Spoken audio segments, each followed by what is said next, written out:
আসসালামু আলাইকুম প্রিয় স্বপ্নবাজের দল, আশা করব তোমরা ভালো আছো। ঢাকা সেন্ট্রালিয়ান হওয়ার জন্য তোমাদের যেই প্রস্তুতিটুকু দরকার, আর তার একটা অংশ হিসেবে একটা প্রশ্ন তোমরা করে থাকো, সেটা হচ্ছে যে ঢাকা সেন্ট্রাল ইউনিভার্সিটিতে বিভাগ পরিবর্তন আছে কিনা।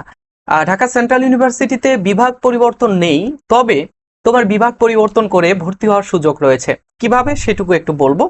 যে ঢাকা সেন্ট্রাল ইউনিভার্সিটি কিন্তু 7 কলেজ থেকে যখন এখানে নতুন করে প্রতিষ্ঠিত হলো, তখন কিন্তু তাদের নিজস্ব ওয়েবসাইট ছিল না।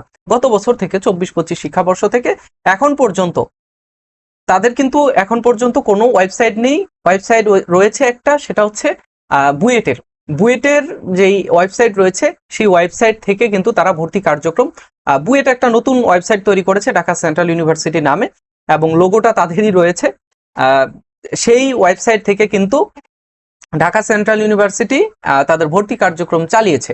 সো এখন পর্যন্ত গত বছরের সার্কুলার অনুযায়ী যে ঢাকা সেন্ট্রাল ইউনিভার্সিটিতে কিন্তু বিভাগ পরিবর্তন সিস্টেম নাই, যে এ বি সি 3টা ইউনিটের শিক্ষার্থী শুধু পরীক্ষা দিতে পারে এখানে। কিন্তু বিভাগ পরিবর্তন করে ভর্তি হওয়ার সুযোগ রয়েছে। যেমন আমি যদি এ ইউনিটের শিক্ষার্থী হয়ে থাকি, আমাকে পরীক্ষাও দিতে হবে এ ইউনিটেরই পরীক্ষা দিতে হবে। কিন্তু যখন ভর্তি হব, সেই ভর্তি হওয়ার সময় আমাকে কি করতে হবে? ভর্তি হওয়ার সময়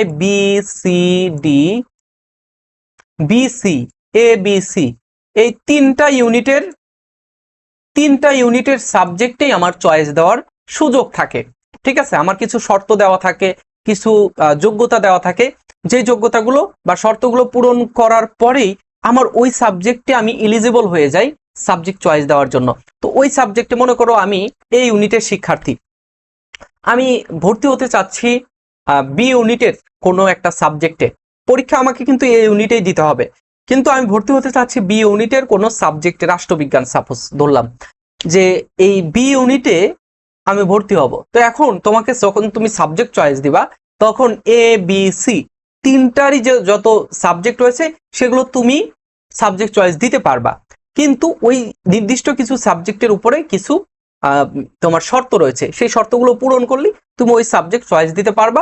তোমার মেরিট যদি ভালো থাকে, তুমি ওই সাবজেক্ট পাওয়ার সুযোগ তোমার থাকবে। বুঝতে পেরেছো? তো এইটুকু হচ্ছে তোমাদের সাবজেক্ট চয়েস, বিভাগ পরিবর্তন নিয়ে। ইনশাআল্লাহ পরবর্তীতে ঢাকা সেন্ট্রাল ইউনিভার্সিটির A to Z তথ্য, যেমনটা তোমরা জগন্নাথ বিশ্ববিদ্যালয় সম্পর্কে পেয়েছো, আমার এতটাই ভালো লাগে তোমাদের এইসব কমেন্ট দেখে, যে যে ভাইয়া আপনি ওয়াও, আপনি আসলেই ওয়াও। কেননা যে অন্যান্য সকল বিশ্ববিদ্যালয়ে আমরা পরীক্ষা দিয়েছি, এরকম তথ্য কেউ দেয় নাই, যে এত খুঁটিনাটি তথ্য। তো আপনি এরকম কমেন্ট আমি দেখেছি, যে খুঁটিনাটি তথ্যের জন্য আপনি সেরা। সো এটা আমার, যখন আমি তোমাদের কমেন্টটা দেখি, অনেক ভাল লাগে। ঠিক আছে, তো আবার অনেকেই দেখা যায় যে বিষোদ্গার করে, মিথ্যা অপবাদ দেয়, যে ভাই আপনি তথ্য দেন না। আমার চ্যানেলটাতে একটু দেখো, আমার পেজে একটু ঢুকে একটু রিলস, পেজের মধ্যে রিলস অংশে, এবং হচ্ছে যে আমার চ্যানেলের মধ্যে ভিডিওগুলো দেখো, যে কোন তথ্যটা আমি বাদ দিয়েছি। প্রত্যেকটা তথ্যই দেওয়ার চেষ্টা করেছি, কিন্তু হাজার হাজার মেসেজের ভিড়ে হয়তো তোমার মেসেজটা আমি দেখতে পারি নাই, বা দেখলেও আমি তথ্য দিতে পারি নাই। তথ্য দিয়েছি আমি ভিডিওর মাধ্যমে।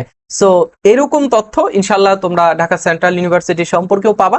তো সেই জন্য ফারুক একাডেমির সাথেই থাকো, এটাই প্রত্যাশা করব। এবং তোমরা যারা চাও আমাদের ঢাকা সেন্ট্রাল ইউনিভার্সিটিতে একটা সিট লাগবে, গুচ্ছে একটা সিট লাগবেই, আমাদের চলমান যে এক্সাম ব্যাচ রয়েছে, সেই এক্সাম ব্যাচে তোমরা ভর্তি হতে পারো। আমাদের এক্সাম ব্যাচটা হচ্ছে জিএসটি, ডিসিউ এবং এনইউ কে নিয়ে, যে 3টা ভর্তি পরীক্ষার জন্য আমরা একটা এক্সাম ব্যাচ রেখেছি, এবং বি এবং সি ইউনিটের শিক্ষার্থীদের জন্য শুধু এটা।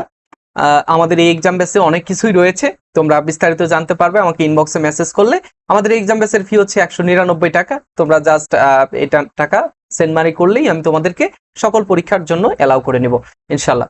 সো পরবর্তী ভিডিওতে তোমরা কি নিয়ে জানতে চাও সেটা আমাকে জানিয়ে দাও, ইনশাল্লাহ তোমাদেরকে সবকিছু জানানোর চেষ্টা করব। সো দেখা হচ্ছে। আল্লাহ হাফেজ, আসসালামু আলাইকুম।